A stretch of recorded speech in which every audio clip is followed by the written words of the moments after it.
मानेंडी शिल्प निदेशक जोडारी तर्कतीर्थ लक्ष्मण शास्त्री जोशी शासकीय औद्योगिक प्रशिक्षण संस्था वाई। मी आज तुम्हाला आउटसाइड मायक्रोमीटर बद्दल माहिती सांगणार आहे। आउटसाइड मायक्रोमीटरचं वर्किंग आणि त्याच्या पार्ट बद्दल माहिती। बरेच वेळा इंजिनिअरिंग क्षेत्रामध्ये किंवा कारखान्यामध्ये वेगवेगळ्या प्रकारचे आपण जॉब केले, जॉब चेक केले किंवा तुम्ही सुद्धा वेगवेगळे जॉब चेक केले। त्या जॉब चेक करताना तुम्ही प्रामुख्याने स्टील रूलचा उपयोग केला आणि या स्टील रूलच्या सहाय्याने तुम्ही साधारण 0.5 mm एवढ्या ॲक्युरेसी जॉब चेक केले। परंतु याही पेक्षा जास्त तुम्हाला ॲक्युरेसी मध्ये काम करण्याची गरज असते। म्हणून इंजिनिअरिंग क्षेत्रामध्ये किंवा कारखान्यामध्ये ज्या साधनांचा उपयोग करतात त्या सूक्ष्म मापक साधने म्हणतात किंवा त्याला इंग्लिशमध्ये आपण प्रिसिजन इन्स्ट्रुमेंट म्हणतो। आता हे जे प्रिसिजन इन्स्ट्रुमेंट आहेत हे वेगवेगळ्या प्रकारचे आहेत। त्याच्यामध्ये vernier calibre, vernier height gauge, outside micrometer, inside micrometer, depth gauge micrometer इत्यादी वेगवेगळ्या प्रकारचे प्रिसिजन इन्स्ट्रुमेंट आहेत। परंतु आज मी तुम्हाला आउटसाइड मायक्रोमीटर बद्दल माहिती सांगणार आहे। हा जो आहे हा आउटसाइड मायक्रोमीटर आहे। या आउटसाइड मायक्रोमीटर मध्ये आपण मेट्रिक सिस्टीम मध्ये 0.01 mm व ब्रिटिश सिस्टीम मध्ये 0.01 इंच एवढ्या ॲक्युरेसीत आपण काय करू शकतो, त्या जॉबची मापे चेक करू शकतो। या ठिकाणी हे जे वर्किंग प्रिन्सिपल आहे आउटसाइड मायक्रोमीटरचं वर्किंग प्रिन्सिपल त्या ठिकाणी हे नट बोल्ट या तत्वावर आधारित आहे। म्हणजे जसं आपल्या नट बोल्ट एक याचं कार्य चालतं, जसं त्या बोल्टवर आपण नट फिरवतो तसे त्या पद्धतीने तो बोल्ट मागे पुढे होत असतो किंवा नट मागे पुढे होत असतो। सेम कंडिशन आपल्या आउटसाइड मायक्रोमीटर मध्ये सुद्धा तशीच आहे। ह्याच्यामध्ये ही जी दिसते याला फ्रेम म्हणतात। ही इंग्रजी यू अक्षरासारखी असते किंवा सी अक्षरासारखी असते। ही प्रामुख्याने मॅलेबल कास्ट आयर्न किंवा ड्रॉप फोर्स्ड स्टील या धातूपासून तयार करतात आणि याच फ्रेमवर आउटसाइडचे सर्व पार्ट त्या ठिकाणी फिट केलेले असतात। तसेच ही फ्रेम आपण हातामध्ये पकडून आपण आउटसाइड मायक्रोमीटरचा त्या ठिकाणी उपयोग करू शकतो।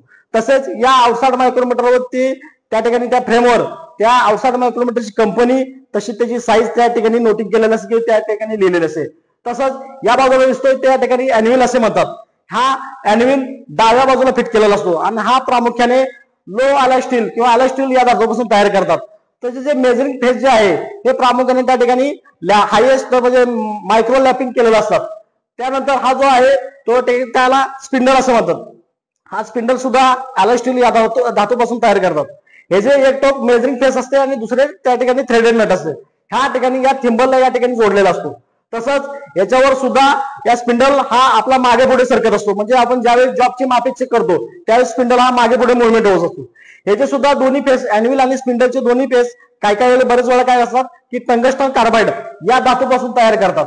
तसंच हा जो भाग आहे याला लॉकनट असे म्हणतात। हा लॉकनट ज्यावेळेस आपण मायक्रोमीटर मधले जे घेतलेलं माप जे आहे ते हलू नये म्हणून त्या ठिकाणी काय करतात या लॉकनटचा उपयोग करतात। त्याच्या पाठीमागचा भाग बघितला तर याला स्लीव किंवा बॅरल असे म्हणतात।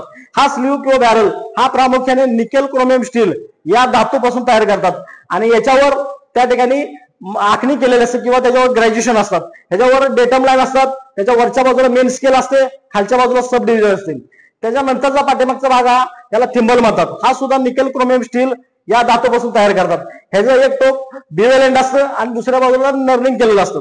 ह्याचं बिवेल एंडचं एक टोक जे आहे त्या ठिकाणी अर्धा mm घेऊन त्या परिघावर समान 50 भाग करतात आणि त्याला थिंबल डिव्हिजन म्हणतात। ह्याच्या पाठीमागचा भाग आहे याला नर्लिंग केलेलं असतं आणि याच्या पाठीमागचा भाग जो आहे त्याला रॅचेस्टॉप म्हणतात। रॅचेस्टॉपचा उपयोग प्रामुख्याने ज्यावेळेस आपल्याला अॅन्युअल आणि स्पिंडल याच्यावर एक समान दाब देण्यासाठी काय करतात त्या रॅचेस्टॉपचा उपयोग करतात।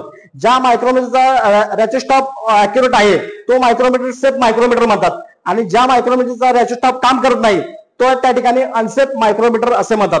मी तुमच्या पुढील तासाला त्याच्यावर ग्रॅज्युएशन कसं करतात हे तुम्हाला सांगतो। ठीक आहे, धन्यवाद।